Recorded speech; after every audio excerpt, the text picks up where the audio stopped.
All right, Miami, we complain a lot about our traffic, so let's talk about this today. There is little annoying inside because we have no public transportation. Let's start with the Metromover because it is in the middle of a $153 million overhaul and it's shutting down now on weekends and opening late. But what's mind-blowing is that the county has yet to announce the date for when it's actually going to be finished.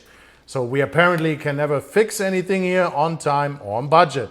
Now, some of you might ask, why don't we just extend it from Brickell to Wynwood and all the way to South Beach, which would make sense and be ideal.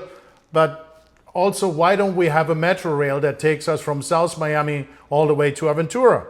All fair questions, right? But let's start with the beach connection. It's the bailing. It's been an idea for almost 40 years. Yes, 40 years, guys.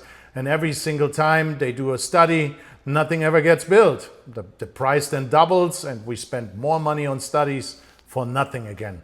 The dark truth is here that we actually are decades behind because we keep kicking the can down the road and we spend $61 million on those electric buses that are sitting now in a parking lot in Homestead.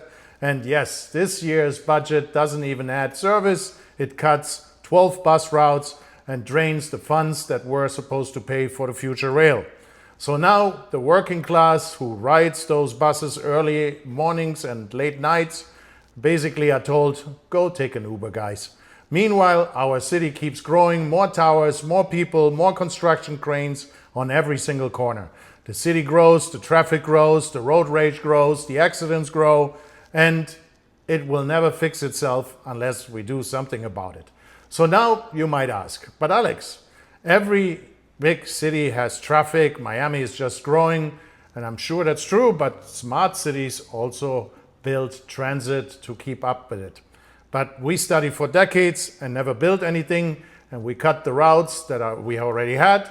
So many questions to the county leadership, and the main one is, how many more decades do we study this before we admit that there is no plan at all? And that's really the plan. And we just wait for the next mayor, and then the next mayor, and then the next mayor. So tell me, guys, what do you think about our public transportation that is non-existent? And are you one of those who actually are taking it?